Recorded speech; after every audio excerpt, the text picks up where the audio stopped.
Kalau sakit dia sembuh, kalau hilang dia datang. Saya ulang lagi ya, kalau sakit dia sembuh, kalau hilang dia datang.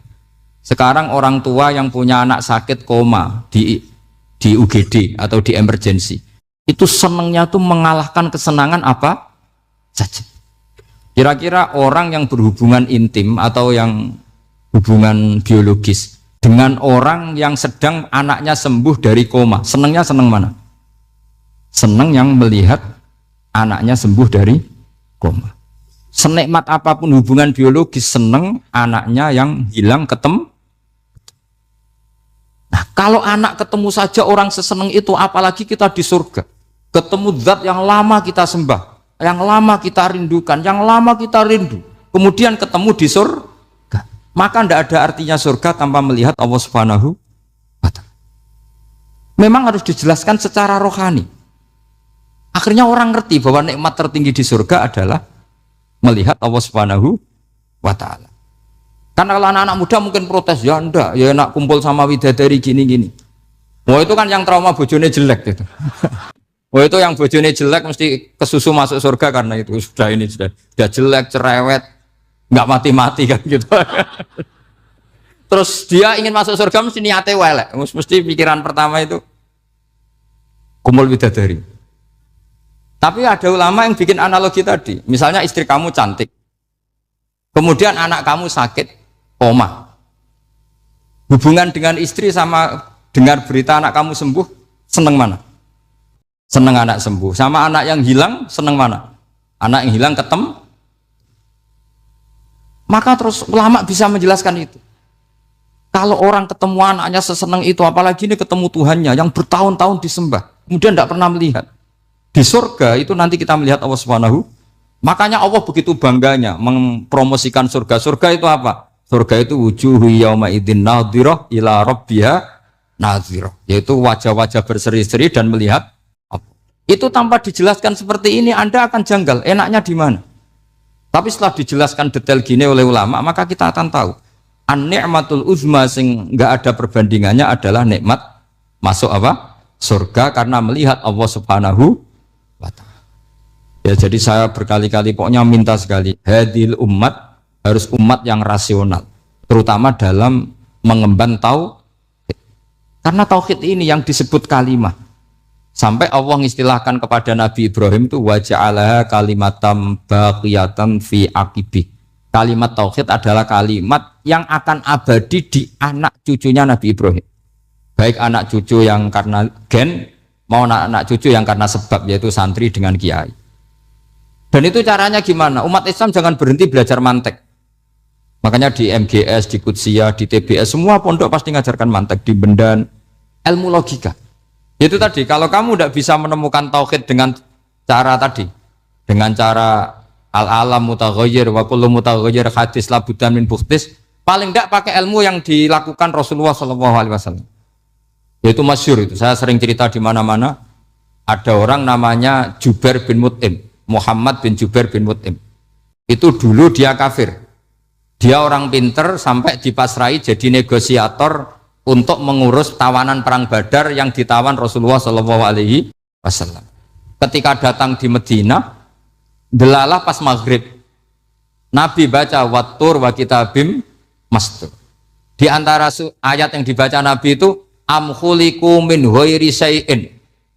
Masa manusia sebanyak ini kemudian mereka diciptakan oleh ketiadaan. Min ghairi syai'in itu oleh ketiadaan. Masa alam raya yang wujud ini, alam raya yang punya eksistensi ini, kemudian penciptanya adalah ketiadaan. Padahal wal adamu la yakhluqu wa la yu'assiru wa la kadza wa kadza. Tentu sesuatu yang tidak ada itu tidak bisa dikatakan sebagai pencipta. Wong nggak ada, jadi faktor saja nggak mungkin, apalagi jadi pencipta. Itu Nabi habis sholat langsung beliau sungkeman, ya Muhammad, saat ini juga saya iman. Karena logika yang dibangun ayat yang kamu baca itu menghabiskan semua logika saya. Intinya logika tauhid itu akan mengalahkan semua teori non tauhid. Itu yang disebut bal naqdhifu bil haqqi 'alal batili fayadmaghuhu fa idza huwa zahid. Kebenaran tauhid itu akan menghancurkan kekuatan apa saja. Fayadmaghuhu itu di tafsir Tobari disebut dorbatan tasujud dimah. Satu pukulan sing sampai menjadikan otak itu hancur. Makanya disebut damagho, dimag itu maknanya otak. Maka kamu tidak usah khawatir kalau Islam didiskusikan di Uni Soviet, didiskusikan di Kanada, didiskusikan di Korea. Pasti kalimatul tauhid akan mengalahkan kalimatul batil. Pasti ja'al haqqu wa zahaqal batil. Innal batila kana zahuq. Tapi syaratnya kita harus kuat. Makanya saya ini senang sekali yang namanya ngaji itu saya senang. Karena saya tadi bercita-cita ingin jadi dosen setelah mati. Karena di dunia sudah tidak jadi apa? Dosen. Saya ingin seperti Imam Amudi. Pertama ketemu Allah, beliau disuruh ngajar malaikat tentang ilmu apa? Matematika yang mengarah ke tauhid. Jadi diajarkan. Kamu tahu angka 2, angka 3, angka 4, semuanya bersumber dari angka 1. Berarti semuanya berawal dari 1. Gak tahu setelah itu malaikatnya dites lagi apa enggak, gak tahu. Pokoknya pas itu malaikat ya paham semua. Oke. Kayak apa hebatnya umat Rasulullah Shallallahu Alaihi Wasallam? Karena akalnya kuat. Sehingga kita harus kuat. Sehingga kalimat yang benar disebut kalimatul haqqin alaiha nahya wa alaiha. Nah, kalimat yang salah disebut kaburat kalimatan takhruju min afwahim. Kalimat menjadi kalimat karena diucapkan. Tapi tidak menunjuk hakikat. Kayak ini misalnya, ini tutup, ini putih. Terus saya katakan hitam. Berarti saya mengatakan ini hitam.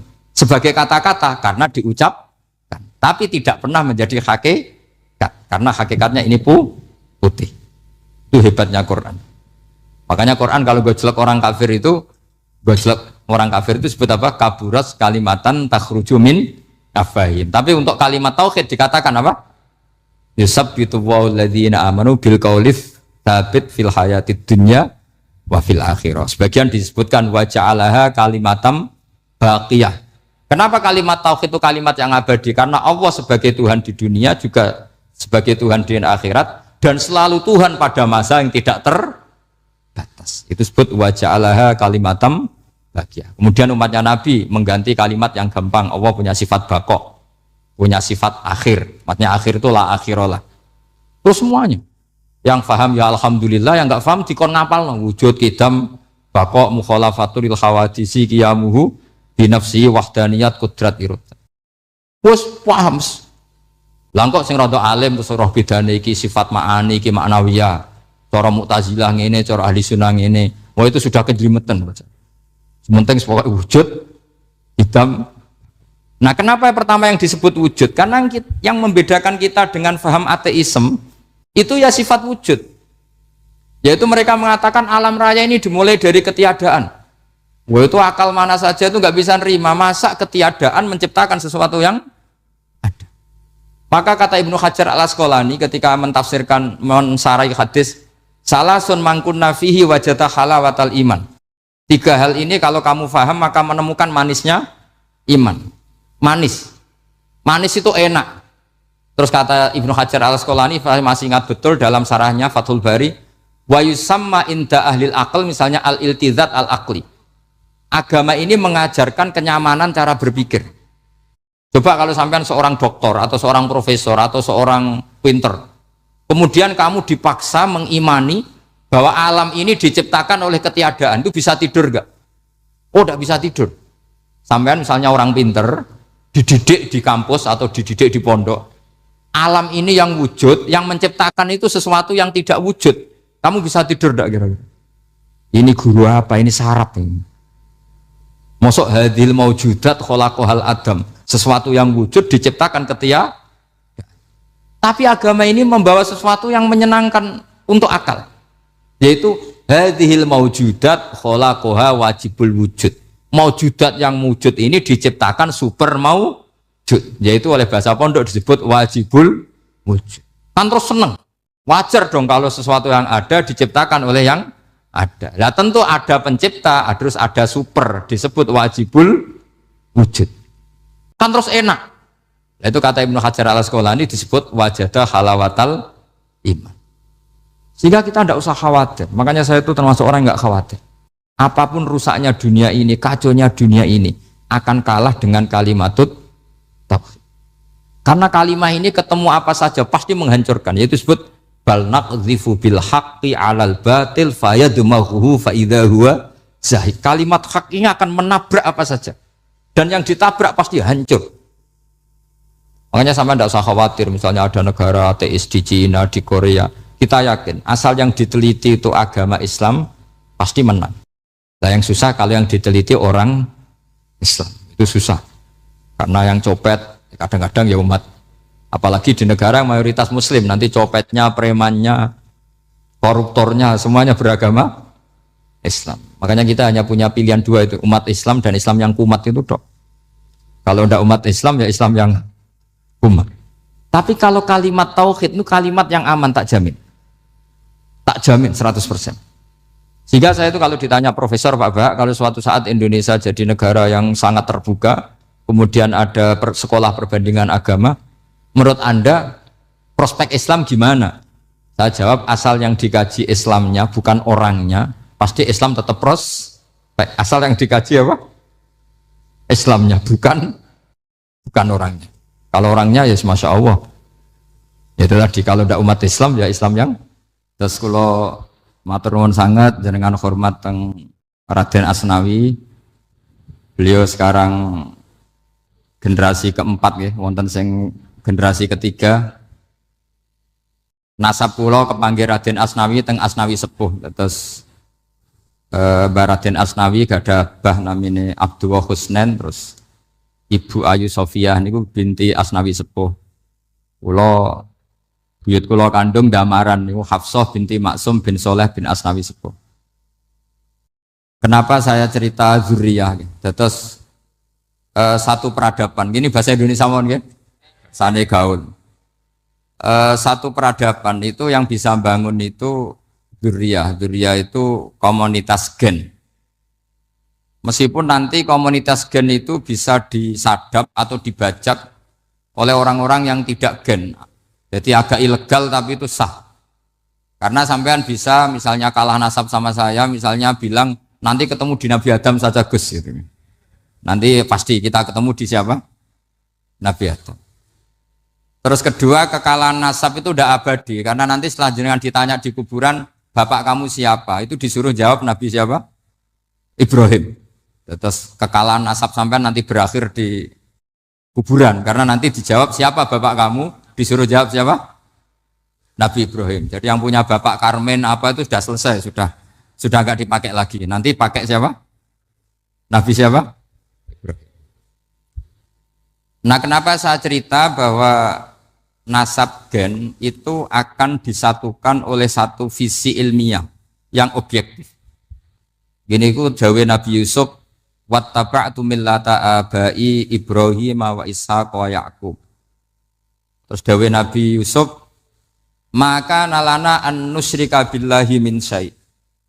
Jadi saya ngikuti leluhur saya. Ini dengerin ya, saya ngikuti leluhur saya, yaitu Nabi Yaqub bin Ishaq bin Ibrahim. Leluhur saya itu siapa? Maka nalana an nusyrika billahi min syai, yaitu keluarga besar yang tidak pernah melakukan kemusyrikan. Ya, keluarga besar kami punya tradisi tidak pernah melakukan kemusyrikan.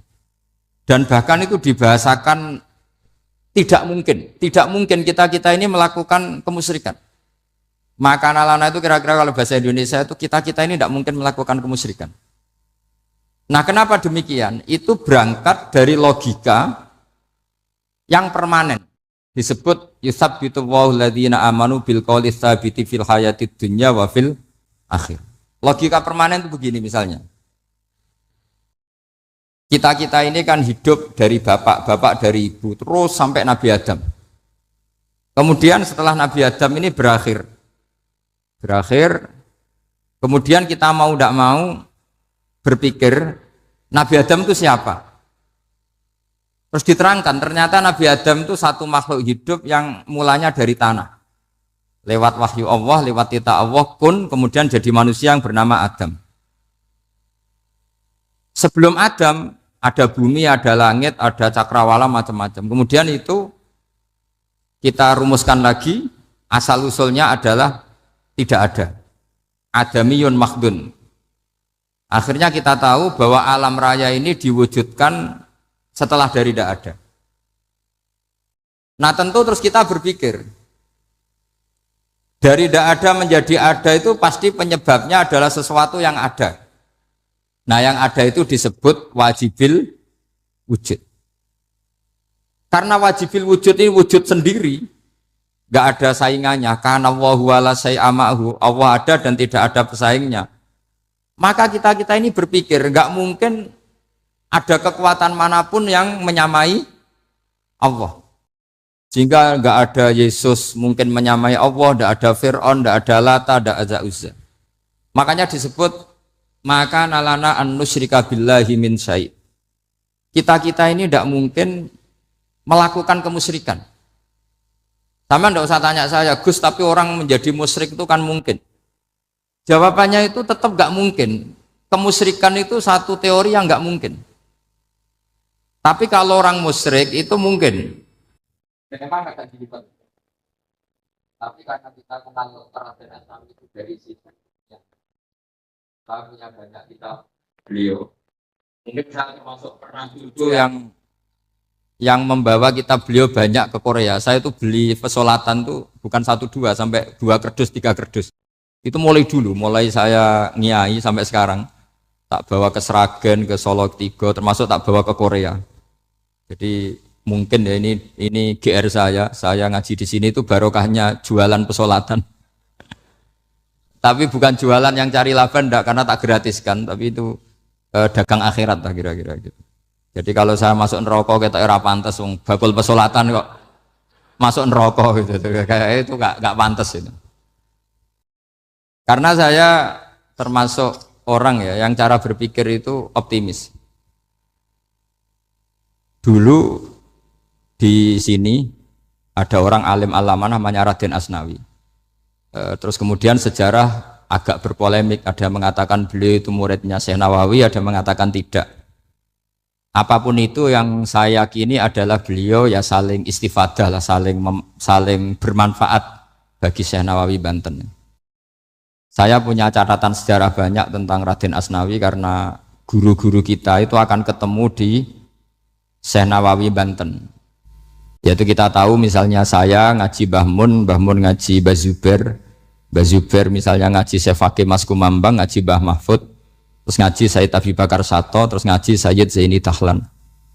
Kalau keluarga sini mungkin misalnya Gus Hafid, Mbah Niam, Mbah Zuhri, terus Raden Asnawi. Raden Asnawi kita tahu nikah dari istri mudanya Syekh Nawawi, yaitu Nyai Hamdana. Saya sering diceritani Mbah Mun, terus Nyai Hamdana punya anak yang namanya Zuhriyah dari Syekh Nawawi. Kemudian setelah dinikahi Raden Asnawi punya anak namanya Zuhri, Minan, Niam, terus sampai ke Gus Hafid itu, Hafid bin Niam. Kenapa saya cerita ini? Karena kealiman itu adalah sesuatu yang dibanggakan Allah. Imam Amudi itu ulama ahli matematika. Jadi ada ulama itu ahli matematika. Dia nggak pernah ngajarkan pesolatan, zakat, sholat, tapi dia ngajar matematika. Kemudian dari matematika itu beliau menjadi ahli tauhid. Sehingga nanti Mungkar Nakir itu nggak akan tanya dia marabbuka wa manabuka, karena dia punya rencana. Yang ngajar tauhid itu saya. Katanya. Jadi kalau dia akan marabbuka, pangeran kamu itu siapa? Malaikat malah dilawan. Kamu pernah ngajar tauhid? Saya ini guru tauhid.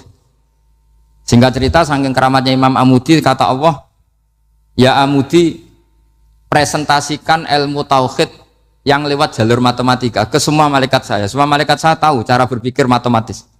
Karena malaikat itu imannya itu iman mauhibah, karena dia malaikat, ya iman karena tahu neraka, tahu surga, terus dia iman. Kalau kita enggak, kita iman tuh pakai logika, jadi lebih keren. Loh betul. Malaikat itu ketika bangga, ya Allah, apa ada orang yang imannya di atas kita? Jawabnya Allah ada. Siapa? Ya orang-orang kudus, kata Allah. Kira-kira gitu. Kenapa? Ya betul. Karena kamu iman saya itu wajar, kamu tahu saya, tapi mereka nggak tahu saya tapi iman. Kenapa bisa iman ya Allah? Karena mereka punya logika, punya akal. Akhirnya Imam Amudi disuruh sama Allah presentasikan logika tauhid kamu lewat jalur matematika. Malaikat disuruh dengerin semua, Isma'u ya malaikati, ini mimpinya wali. Terus Imam Amudi mulai mengajarkan nisbatul isnaini ilal wahid wa nisbatus salasa wal arba'ah ila ma la nihayatalah niku binisbatin wahidah, yaitu far'un minal asli wa huwa al wahid. Mbok angka sebanyak apapun 2, 3, 4 sampai 1 miliar itu nisbatnya ke angka 1 adalah nisbatul far'i ilal asli. Semuanya berasal dari 1. Maka hadhil awalim atau hadal alam ila ma la nihayatalahu tetap semuanya ini cabang dari 1, yaitu wujud dari 1, yaitu Allah Subhanahu wa ta'ala. Sehingga semenjak itu ditiru sekian ulama. Akhirnya malaikatnya mantuk karena kepastian kalau Allah 1 yang diyakini malaikat itu sepasti logika yang dibangun orang-orang manusia ini padahal tidak ngerti Allah Subhanahu wa ta'ala karena pakai akal. Sehingga di pondok itu orang harus ngerti mantek. Orang mantek itu ilmu yang jelimet tapi menyenangkan. Biasanya sing sinau ambek rokokan, sawangannya kayak filosof. Jadi paling gak agak paham dia alasan. Penting nikmati rokok, tapi pikir nikmati pemikirannya, ternyata nikmati rokok. Kayak kemarin saya datang ke resepsinya Gus Agil. Saya itu tertawa terus karena dengerin Habib Mutahar. Saya membaca bahayanya rokok. Setelah tahu bahayanya saya berhenti membaca. Tak pikir itu kan setelah tahu bahayanya saya berhenti merokok. Ternyata enggak. Saya baca bahayanya apa? Merokok. Setelah saya baca, maka saya berhenti membaca. Gitu. Bukan berhenti merokok. Itu ilmu kelas tinggi seperti itu harus mantap. Pernah beliau ditegur dokter, Beb, kalau rokok terus nanti mati. Tenang saja, saya masih bawa korek. Dikira itu kan orangnya yang mati, ternyata beliau enteng saja. Santai aja dok, saya masih bawa korek. Jadi saya bukan nyarankan santri rokok, tapi orang rokok itu memang punya logikanya sendiri. Kalau Banafek Hajen itu masih pernah bahasa juga. Karena Banafek juga turunan Mbah Mutamakin. Hak, rokok itu haram tau ora? Nak cara kula darani haram sebuti bah. Lah iya, nak haram ya bener aku. Mulane tak obong, barang haram apike diobong. Jadi saya sama orang-orang sepuh itu tidak pernah menang. Jadi apa ya? Mereka itu orang yang sudah lama gimana ya? Mau dikatakan bulat itu ya, tapi memang nggak pernah kalah mereka. Ada satu kiai, masih misananya Banafek. Ini rokok 2 katanya. Bagi yang nggak ngerokok berarti membiarkan 2 haram masih. Bagi yang merokok berarti mengurangi haram. Kalah lagi saya. Jadi saya tuh pernah dibully 2 mbah saya. Karena 2 mbah saya ini rokok semua. Akhirnya saya sing nom ngalah gitu. Karena saya tidak mungkin bilang sing waras ngalah karena kalah sepuh gitu. Jadi ya sudah, mau tidak mau harus bilang sing nom kalah. Tapi yang penting itu kita mendengar. Jadi ternyata sepinter-pinternya kita itu mesti kalah pinter sama yang sepuh-sepuh itu. Jadi kalau tahu bahayanya rokok lewat membaca ya harus berhenti merokok. Berhenti membaca katanya. Nah malaikat ini cerita lagi malaikat. Saya memang dari awal niat hormat Raden Asnawi karena buyut-buyut beliau itu ketemu di buyut saya. Saya ini turunan Mbak Asnawi sepuh. Terus cuma buyut saya itu nikah Lasem, terus saya keceluk cucunya keluarga Lasem. Sebenarnya saya juga cucu Kudus. Tapi terus alhamdulillah sekarang kembali karena buyut saya menyuruh saya ngajar di Damaran, terus sampai sekarang saya ngajar di Damaran. Tapi buyut saya itu masih lahir di Damaran. Namanya Mbak Hafsah, itu Hamsah binti Maksum bin Soleh bin Asnawi sepuh. Sama seperti nasab di sini Raden Asnawi, Mbak Abdul Husnan, terus Nyai Ayu Sofiyah, terus Mbak Raden Asnawi. Saya mau cerita, jadi ilmu itu lebih keren kita. Sehingga Rasulullah SAW pernah ngendikan, saya ini rindu sekali li ikhwani. Kata Nabi itu ikhwani. Kata sahabat bilang, alasna ikhwanaka ya Rasulullah. Bukankah kita ini saudara kamu, saudara engkau ya Rasulullah? Tidak, antum ashabi, kamu itu sahabat saya. Siapa teman-teman kamu itu ya Rasulullah? Yaitu kaumun yang tidak melihat saya kemudian iman kepada saya. Jadi mereka seperti kita semua di Kudus ini tidak melihat Rasulullah SAW, tapi iman sama Nabi. Dan ketika malaikat yubahi bikum malaika, Allah bangga dengan malaikatnya, membanggakan kita. Sampai malaikat tuh sentimen, kok bisa ya Allah Ya karena tadi, kamu iman sama saya wajar, karena kamu melihat surga, melihat neraka, melihat aras. Sementara orang kudus coba ngelihat apa? Paling simpang 5, apa simpang 7 itu. Tapi imannya nggak kalah dengan malaikat. Kenapa nggak kalah? Karena tadi kita diajarkan bahwa nisbatul isnaini wassalasah wal arba'ah ila ma la nihayatalaha itu sama-sama nisbatul far'i ilal asli. Tetap yang asli adalah angka 1. Jadi nggak mungkin aslu hadhil asya nggak dari Allah itu. Nggak mungkin, tetap dari zat yang satu. Kemudian tentu ini bukan nisbatul walad ilal walid, anak ke bapak tentu enggak. Tapi nisbatul khaliq sama makhluk. Tapi apapun itu pasti satu. Sehingga Imam Amudi akhirnya masuk surga lewat jalur itu. Tidak usah lewat pertanyaan man rabbuka wa man nuka. Kelasnya disuruh ngajar malaikat. Saya punya rencana jadi pengajar malaikat nanti itu kan.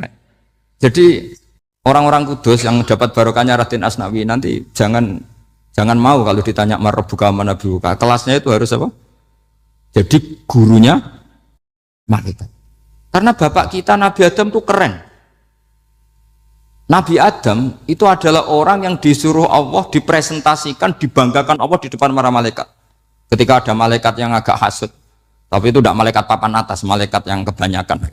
Itu kan agak gak terima Nabi Adam jadi apa? Khalifah. Sampai malaikat ini usul ataj'alu fiha mayufsidu fiha wasfikut.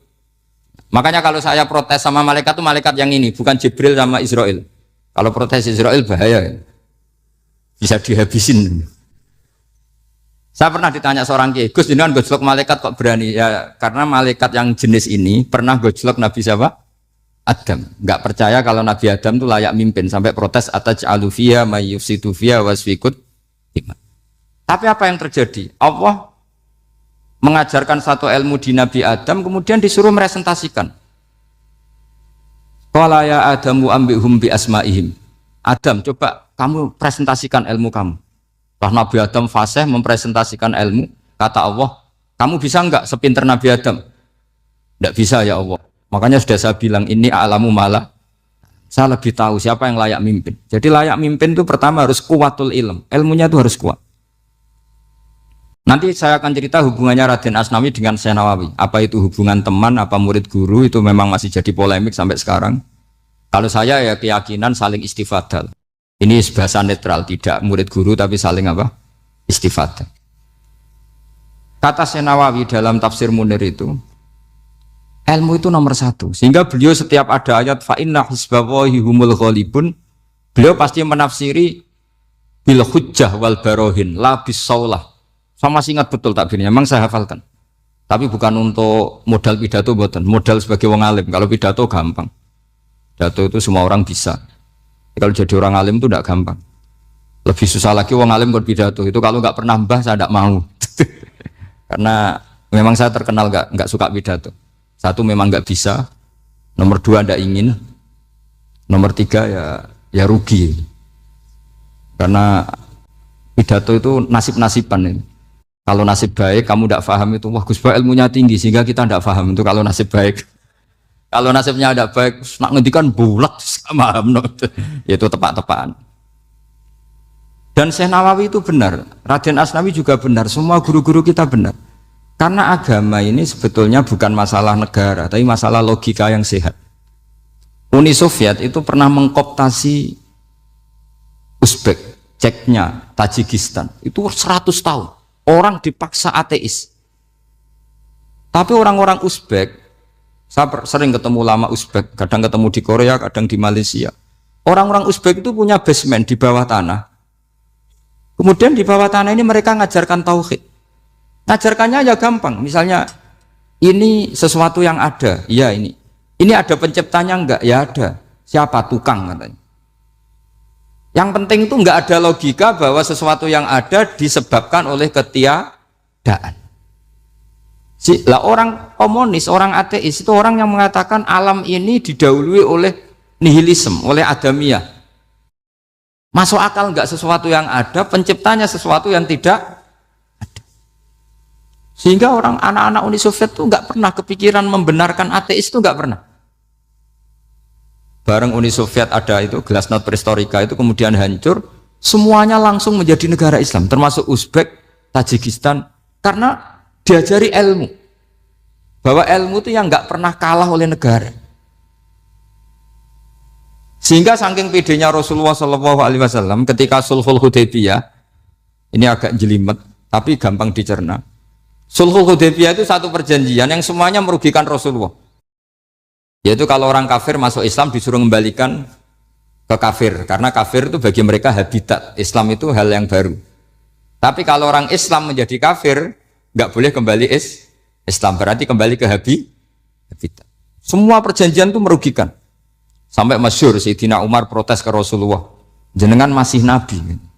Itu kan ekstrim tanya. Jenengan sampai sekarang masih nabi. Ya, saya masih nabi. Kenapa tanya demikian? Karena semua perjanjian merugikan Islam, menguntungkan orang apakah? Kafir. Semua sahabat sebetulnya persis Sayyidina Umar protes, kecuali Abu Bakar.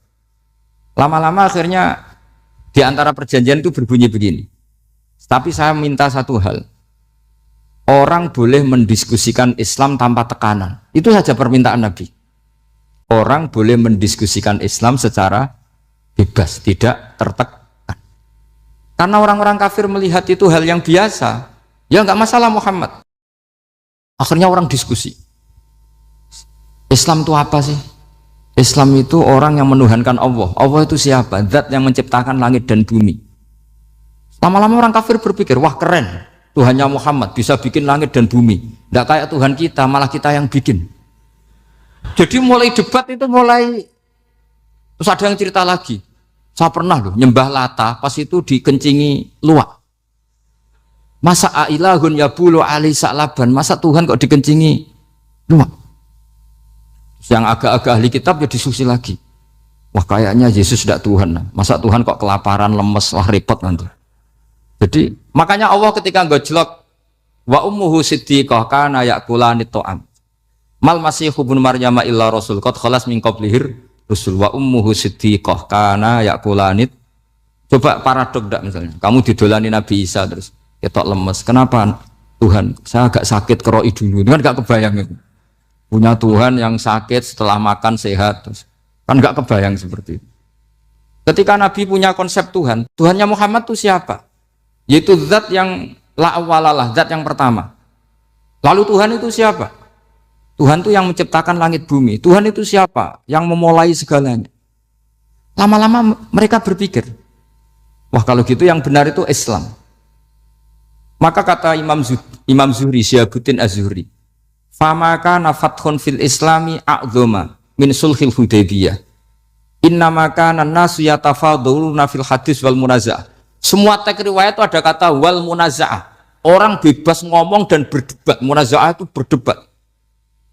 Terus akhirnya falam yatakallam ahadun bil islami yaqilu syai'an illa dakhala fihi. Kemudian setelah berdebat dan mereka tahu Islam pasti akhirnya masuk. Dan itu yang sekarang terjadi di dunia. Makanya saya pernah ditanya seorang profesor, Gus, kalau di Jogja ada sekolah perbandingan agama, menurut Anda gimana? Asal itu tentang agama, tidak apa-apa. Tapi kalau yang dibandingkan umat Islam itu jangan. Karena nanti kalau di Indonesia kira-kira yang copet itu ditanya agamanya juga Islam, yang koruptor juga Islam. Jadi kalau yang dikaji Islamnya nggak apa-apa, tapi orangnya jangan kata saya.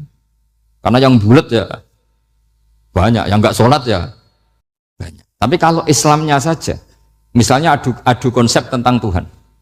Masyhur kita mungkin banyak yang melihat itu debatnya Stanley Fischer sama Ahmad Didat itu.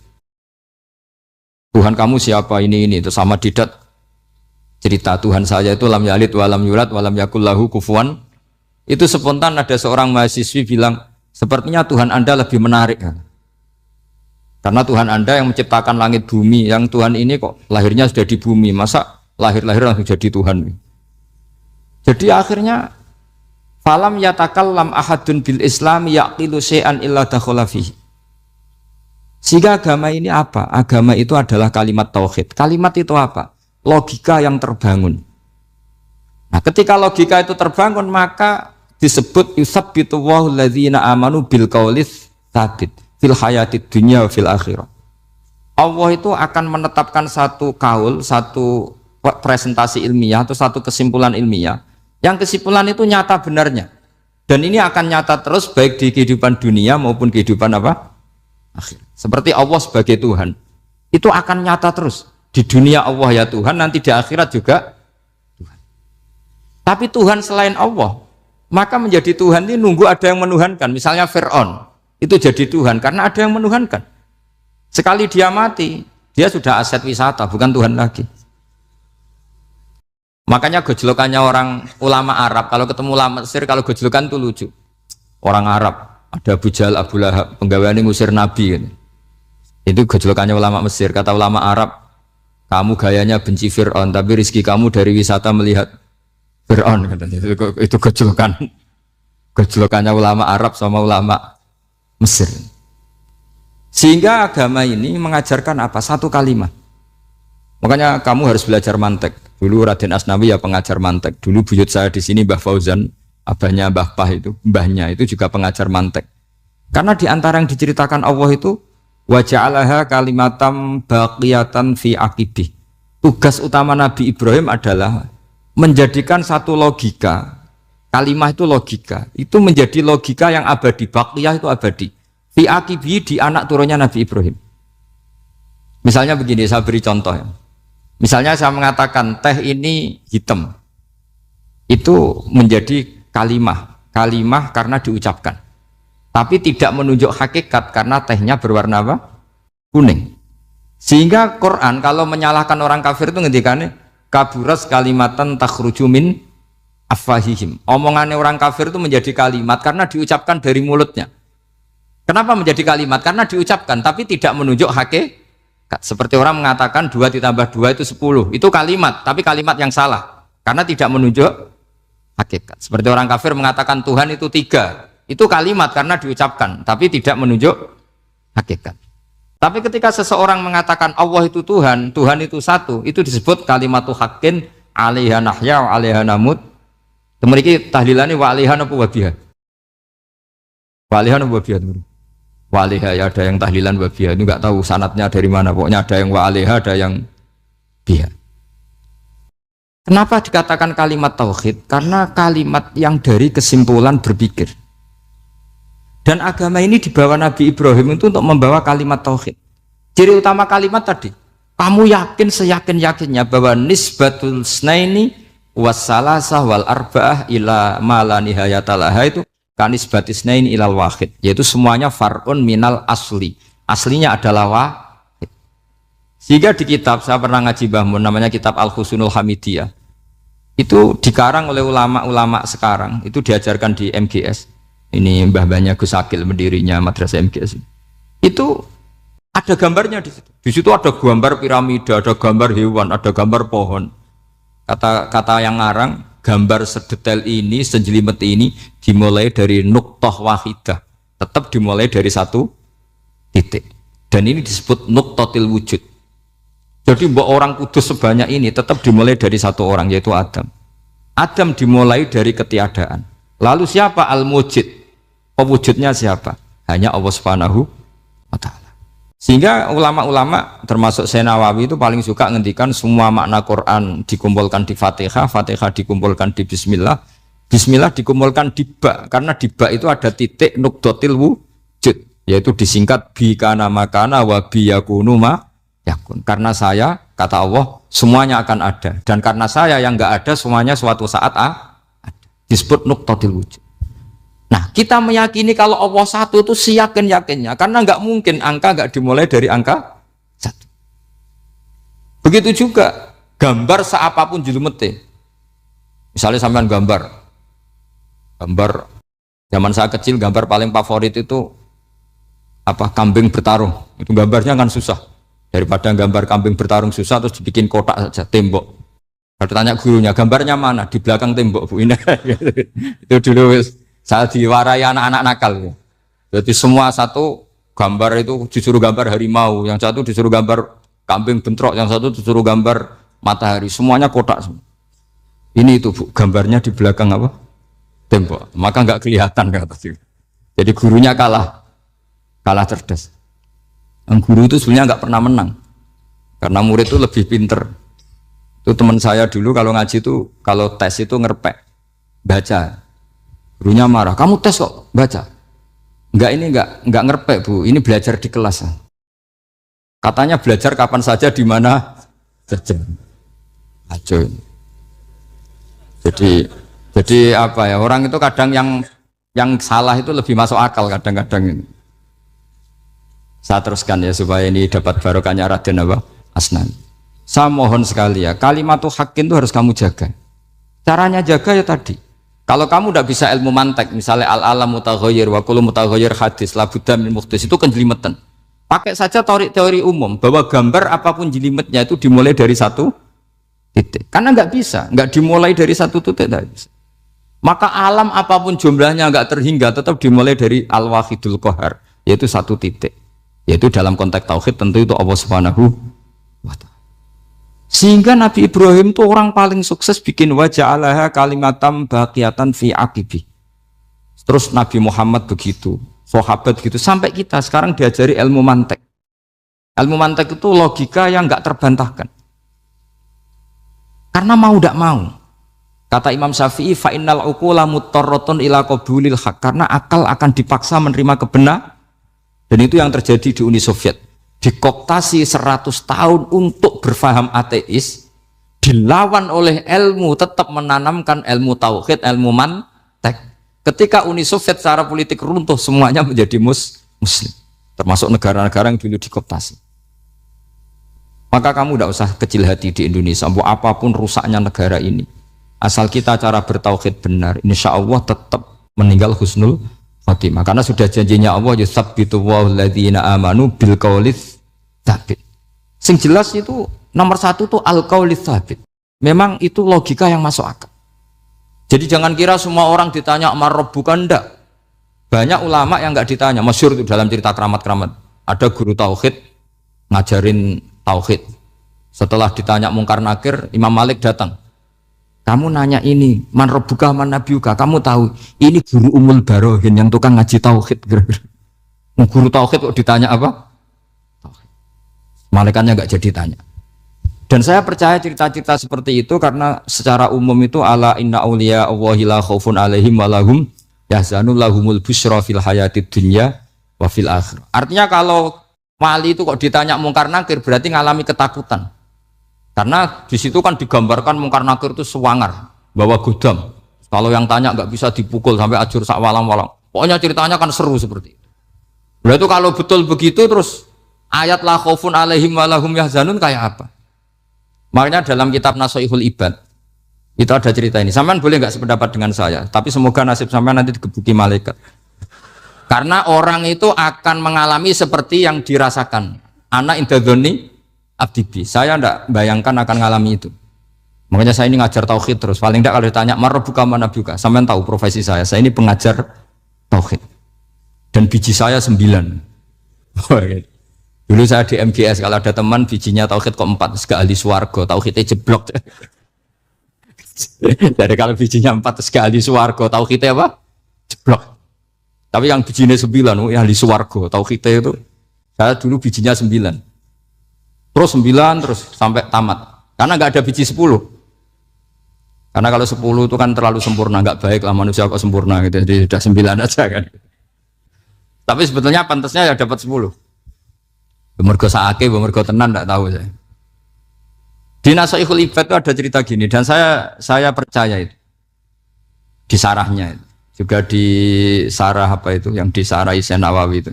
Pokoknya saya kalau ingat Raden Asnawi pasti ingat Senawawi. Saya tidak memastikan apa murid guru apa saling istifadah, yang jelas itu teman dekat, teman fil ilm.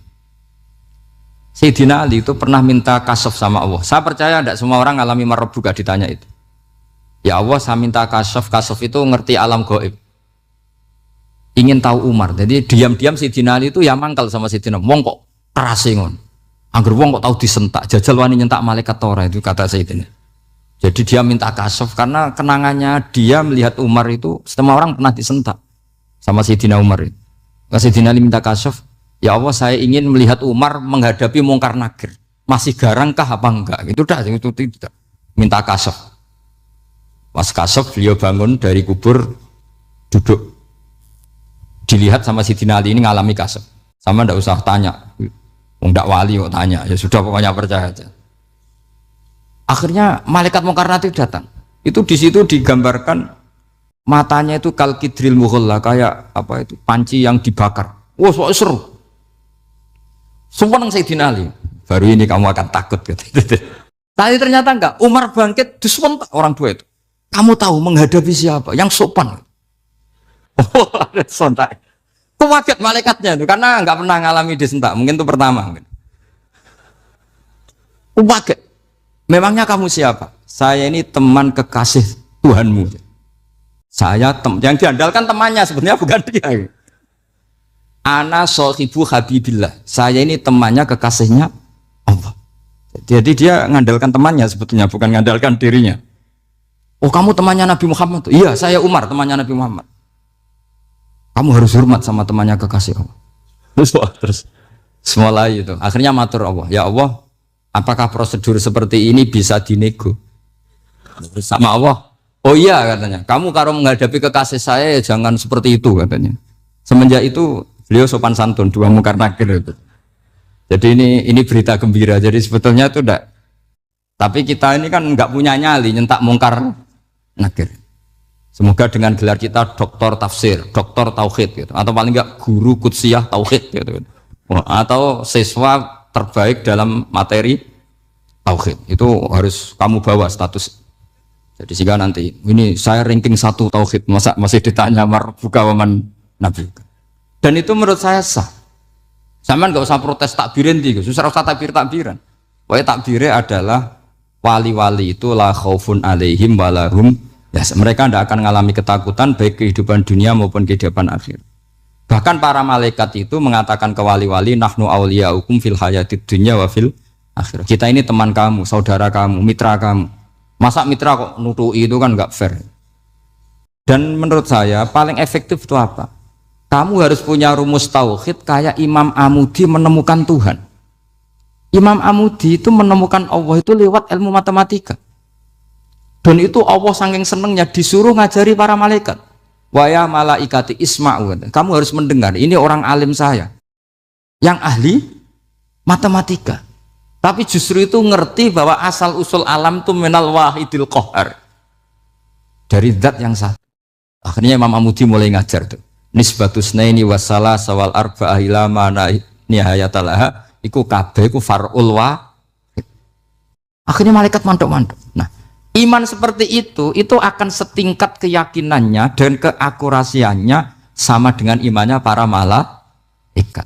Makanya Nabi ngendikan tubaliman amanabi walam yaroni. Sebagian riwayat disebut sab amarot. Nabi ngendikan sampai 7 kali. Benar-benar keren orang yang tidak melihat saya kemudian iman kepada apa yang bisa menemukan itu? Hanya A. Misalnya contoh paling gampang ya yang dialami para ulama. Ya saya ulang lagi yang dialami para ulama.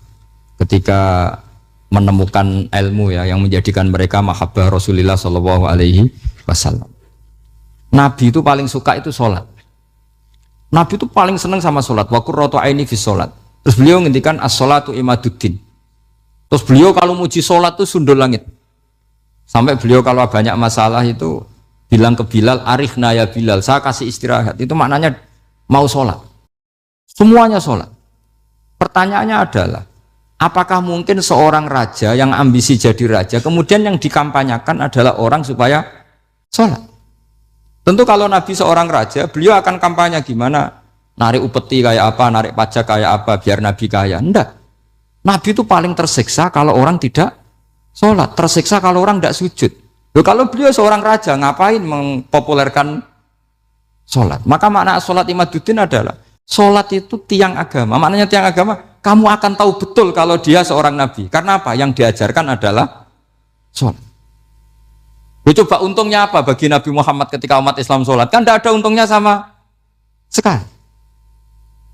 Justru itu kelihatan kalau dakwah beliau itu dakwatul haq, mengajak kebenaran. Loh, wong kok kampanyane kon salat, mestinya nak kepengen sugih kan kon bayar pajak, upeti. Tapi enggak, Nabi itu ngajarkan apa? Orang supaya salat. Dan ini diimplementasikan sama Raden Asnawi. Beliau ngarang pesolatan. Orang sealim itu yang dikarang pesolatan. Makanya saya tuh kagum. Saya saksinya banyak. Tanya murid-murid saya kalau beli pesolatan sak kerdus, saya kirim ke Korea terus ke pedalaman-pedalaman. Karena saya butuh pesolatan, bahwa orientasi kita itu sholat.